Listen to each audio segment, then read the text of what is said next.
হরে কৃষ্ণ কৃষ্ণ কৃষ্ণ হরে হরে, হরে রাম রাম রাম হরে হরে। সকল সাধুগুরু বৈষ্ণব চরণে আমার শতকোটি প্রণাম জানিয়ে আজকের ভিডিওটা শুরু করছি। আশা করি ভগবানের কৃপায় আপনারা সবাই ভালো আছেন, সুস্থ আছেন। তো আজকে আমরা বলবো কর্মফল সম্পর্কে। আমরা যে যেমন কর্ম করব তার কর্মফল আমাদেরকে পেতেই হবে। দেখুন, অনেকে আমরা মানুষের থেকে টাকা পয়সা নিই, সেই টাকা পয়সা আমরা আর ফেরত দিই না, কি কারোর থেকে আমরা অনেক কিছু গোপন করে যাই, তাকে আমরা ঠকিয়ে যাই।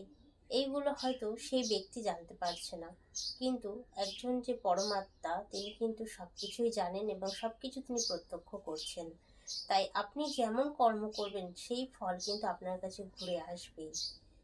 এইরকমই একটা সত্য ঘটনা আপনাদের সামনে আজকে আমি বলবো।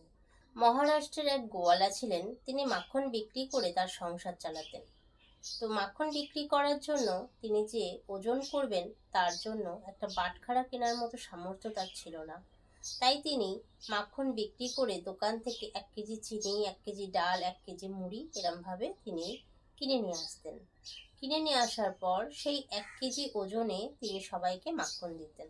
সেই গোয়ালা যার থেকে জিনিস ক্রয় করতেন সেই মুদিখানা দোকানদার ভাবলেন যে আমি তো ওনার থেকে মাখন নিই, কোনোদিন ওজন করি না, একবার ওজন করে দেখা যাক যে আমাকে তিনি কি পরিমাণ মাখন দেন।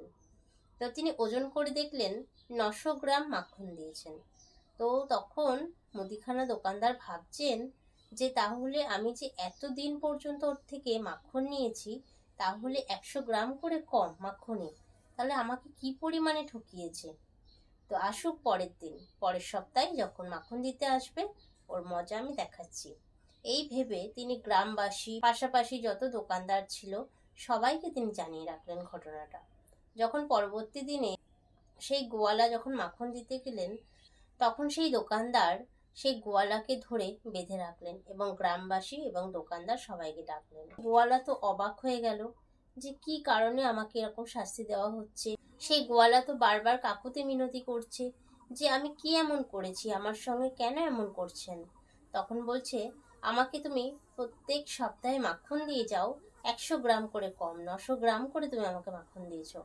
তখন সেই মুদিখানা দোকানদার তো খুব রেগে টেগে তাকে মারতে যাবে, গ্রামবাসীরাও তাকে মারতে উদ্যত হয়েছে। সেই সময় সেই গোয়ালা বলে যে সবাই আমার কথা অন্তত একটি বার শোনো, তারপর তোমরা যা শাস্তি দেওয়ার আমাকে দেবে। তখন একজন বলল, ঠিক আছে, একবার শোনাই যাক ওনার কথা। আমি খুবই গরিব, আমার একটা বাটখারা কেনার মতো আমার সামর্থ্য নেই। তো আমি মুদিখানা দোকান থেকে 1 কেজি চিনি, 1 কেজি ডাল, 1 কেজি মুড়ি কিনে নিয়ে গিয়ে সেই 1 কেজি পরিমাণ একদিকে আর আমার মাখনের পুটুলি একদিকে রেখে আমি সমান ওজন করে সেই ওজনে আমি সবাইকে মাখন দিই। তো এখানে আমার কি দোষ আপনারা বলুন। তো তখন সবাই বুঝতে পারলেন যে এতদিন পর্যন্ত ঠকিয়ে এসেছে সেই মুদিখানা দোকানদার। এরপর সবাই সেই মুদিখানা দোকানদারকে দোষারোপ করতে লাগলেন এবং তিনি শাস্তি পেলেন। কাউকে কোনোদিন ঠকিয়ে আমরা কিন্তু পার পাই না, কর্মের ফল আমাদের পেতেই হয়। Revenge of nature. তাই যে যেমন কর্ম করবে তার কর্মফল তাকে পেতেই হবে। এখনো অনেক সময় আছে, সতর্ক হয়ে গিয়ে আমরা যেন সঠিকভাবে কর্ম করতে পারি, এটাই হচ্ছে আমাদের একমাত্র উদ্দেশ্য হওয়া উচিত। তো কেমন লাগলো এই সত্য ঘটনাটা অবশ্যই সবাই একটু কমেন্ট করে জানাবেন। হরে কৃষ্ণ, হরি বল।